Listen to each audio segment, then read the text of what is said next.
Hello everyone, in this video we will see comments, separators and white space in Java. So first is comments. Comments are annotations within the code that are ignored by the compiler. Comments improve the code readability and maintainability for developer. There are two types of comments in Java.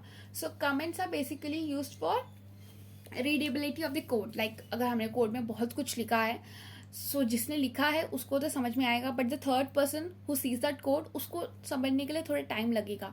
तो हम वहाँ क्या करते हैं, हम वहाँ पे comment डाल देते हैं. तो जो भी डेवलपर है, जब भी हमारा कोड देखने आएगा, he can see the comments and he can understand कि हमारा कोड क्या करना चाहता है. सो कमेंट्स कभी कोई भी स्क्रीन में आउटपुट में प्रिंट नहीं होता, वो कंपाइलर उसको इग्नोर कर देता है. सो वो सिर्फ जो कोड देखेगा उसके लिए होता है. So there are two types of comments in Java. First is single line comment. So single line comment सुन के ही लग रहा होगा कि वो एक सिंगल लाइन का ही कमेंट लिखेंगे हम. तो सिंगल लाइन कमेंट को लिखने के लिए आपको दो ऐसे स्लैश बनाना है एंड उसके बाद एक लाइन में आप कुछ भी लिख दो, वो आउटपुट में प्रिंट नहीं होगा. ओके सो ये, लेकिन अगर आपने इसी को सेकेंड लाइन में लिखा बिना स्लैश डाले तो वो समझ नहीं पाएगा. लाइक इस लाइन में आप कितना भी एंड तक लिख सकते हो, ऐसे वो सब कंपाइलर इग्नोर कर देगा. And the next one is multi line comments. So multi line comments सुन के ही वो भी लग रहा है कि वो मल्टीपल लाइन्स में लिख सकते हैं, बट इसका एक ही कंडीशन है कि आपको स्टार्टिंग में डालना है slash and asterisk and end में वापस एस्ट्रिक एंड स्लैश. इसके बीच में आप कितने भी लाइन्स में कुछ भी लिखो, वो सब कंपाइलर इग्नोर कर देगा. White space in Java. White space in Java refers to the space and tabs and new character. These characters are not visible when the program runs but are used for formatting and organizing the code. So white space visible नहीं होता code में, but एक उसकी वजह से एक format या फिर एक रीडेबिलिटी आ जाती है कोड में. First one is space, represented by the space character. एक सिंगल कोट लिखा हुआ है, अगर आपको कहीं पे भी स्पेस देना है तो आप यहाँ पर ऐसे सिंगल कोट यूज़ करके एक स्पेस दे सकते हैं. Next is tab, represented by the tab character /t.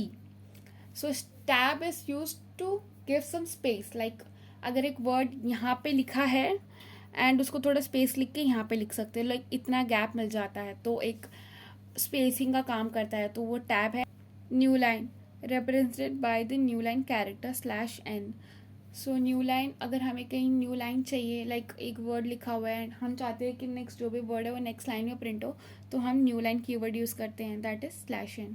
Separators in Java, comma, it is use to separate elements in array, list and method arguments.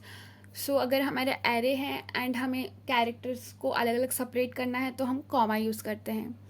Semicolon, use to terminate statement in Java. So हर line के end में अगर जब हमें उस statement को terminate करना होता है तो हम सेमीकॉलन यूज़ करते हैं. Next is period, it is use to access member from classes such as method and variable. अगर कोई भी मैथड्स को यूज़ करना है कोई भी क्लास में से, तो हम डॉट सिंबल यूज़ करते हैं. लाइक वो ऑब्जेक्ट का नाम डॉट और मैथड का नाम, उसका यूज़ होता है पीरियड का use. Colon, used to enhance for loops, switch statements and defining labels in loop.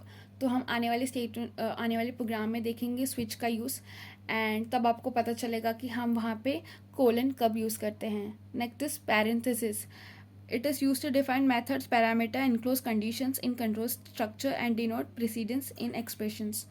So parenthesis, अगर हमें कोई भी आर्ग्यूमेंट या पास करना है तो भी हम पैरेंथेसिस को यूज़ कर सकते हैं. Braces, it is used to define code blocks such as method bodies and class definition. So braces एक ब्लॉक्स को डिक्लेयर करने के लिए यूज़ होता है, तो जितनी भी चीज़ें उस ब्लॉक के अंदर लिखी है वो उस स्पेसिफिक चीज़ों को बिलोंग करता है. So that is use of braces. Square bracket, use to define array literals and access any element. अगर हमें एरे का कोई भी एलिमेंट को एक्सेस करना है तो हम उसको स्क्वायर ब्रैकेट से यूज़ करते हैं. So okay, that's it for today's video. I hope आपको वीडियो इन्फॉर्मेटिव लगा हो. So if you like the video, please consider liking and subscribing the channel. Thank you.